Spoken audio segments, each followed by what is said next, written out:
চ্যাটার্জির tenure যে ছিল বিধানসভায় সেই নিয়ে আপনি কি আরটিআই করেছেন, কি বিষয়বস্তু? আমি বেহালা পশ্চিমের এখনো অবধি যিনি এমএলএ আছেন পার্থ চ্যাটার্জি, আমি এসপিআইও আমাদের যে অ্যাসেম্বলি এসপিআইও আছে তার কাছে আমি একটা আরটিআই করি। সেই আরটিআইয়ের মধ্যে কতগুলো কোয়েশ্চেন্স আছে যেগুলো আরটিআই অনুসারে দেওয়া সম্ভবপর হয়।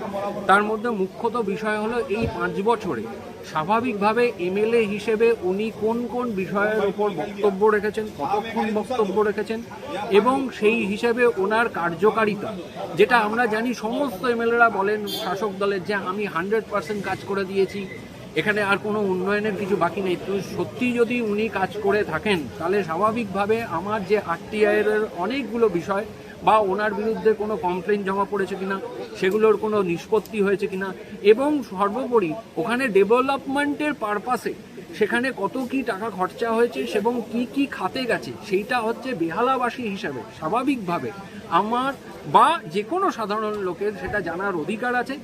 তথ্যের আইন অধিকার অনুযায়ী আমি এটা স্বাভাবিকভাবে সেখানে করেছি এবং আমি অপেক্ষা করছি যে যত শীঘ্র এটার রিপ্লাই পাবো সেই অনুযায়ী তাহলে আমরা জানতে পারবো উনি যে গত লাস্ট 5 বছরে এক্স্যাক্টলি বেহালা পশ্চিমের হয়ে কি কি কাজ করেছেন সেটা সরকারিভাবে উনি জানাবেন। এটা সরকারি। অনেক সময় মঞ্চে উঠে অনেক নেতারাই অনেক কথা বলেন, কারণ সামনে ভোট এসে গেছে, আমরা প্রতিদিন এসব গালগল্প শুনবো, কিন্তু গালগল্প শুনতে শুনতে লাস্টে গিয়ে সেই কাঁচকলা পাওয়া এই জিনিসটা হচ্ছে আমরা বলছি এটা আর চলবে না। শাসক দলের এই মিথ্যে কথার ভুঁড়ি, কারণ আমরা জানি যে তৃণমূল মানে হচ্ছে সারা পশ্চিমবঙ্গে একটা চোর তকমা ছাড়া আর কিচ্ছু না। তাহলে সেখানে দাঁড়িয়ে অলরেডি আপনারা জানেন যে বেহালা পশ্চিমের এই যে মাননীয় বিধায়ক, তিনি বেশ কিছুদিন হচ্ছে ভেতরে ছিলেন, মানে জেলের ভেতরে ছিলেন, এবং বর্তমানে তিনি বেল পেয়ে সেখান থেকে বেরিয়েছেন।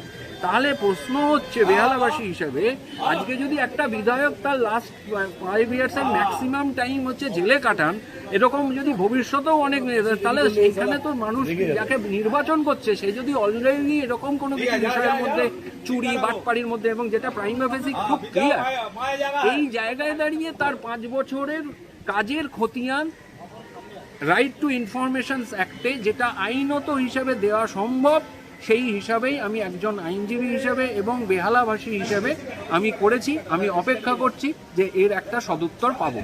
আপনি কবে আরটিআইটি ফাইল করেন? এটা 26/2/2026 সালে আমি করেছি এবং আমি ওয়েট করছি যে যতটা শীঘ্র সম্ভব এর রিপ্লাই আসলে আমরা জানতে পারবো। মানে আমি শুধু নয়, সারা মানে বেহালা পশ্চিম এর সমস্ত লোকরা জানতে পারবেন যে সিটিং এমএলএ এক্স্যাক্টলি কি কি করেছেন, এবং এর মধ্যে অনেক বিষয় আছে। আমি যেটা বললাম যে সর্বোপরি হচ্ছে কোন কোন বিষয়গুলো নিয়ে, কারণ বেহালা একটা বড় বিষয়, বেহালা পশ্চিমের অনেকগুলো জিনিস। এখন আপনি যদি যান সেখানে ভালো রাস্তা নেই, সেখানে আলোর ব্যবস্থা নেই, এখানে মানে প্রতিটা গলিতে গলিতে জলের পরিপূর্ণতা আছে কিনা, সেই সমস্ত বিষয়গুলো নিয়ে আমরা জানতে চাইছি। আমি আইনজীবী হিসেবে জানতে চাইছি যে বেহালা পশ্চিমের বিধায়ক এক্স্যাক্টলি লাস্ট 5 ইয়ার্সে সরকারিভাবে বিধানসভাতে কোন কোন বক্তব্য রেখেছেন এবং কি কি কাজের খতিয়ান তুলে ধরবেন, তার জন্যই হচ্ছে এটা।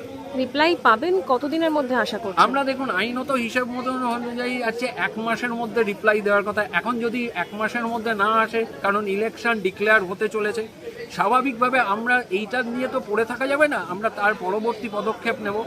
আমি সেই জন্যই হচ্ছে আমি আর দেখব যে আর কিছুদিন ওয়েট করার পর যদি সেখান থেকে মানে ইন্টেনশনালি ডিলে করা হয় যে কোনো রকমভাবে এইটাকে এড়িয়ে যাওয়া হবে, তার জন্য হচ্ছে পরবর্তী যা যা আইনগত স্টেপ আছে সেই সব বিষয়গুলোর মধ্যে যাবে।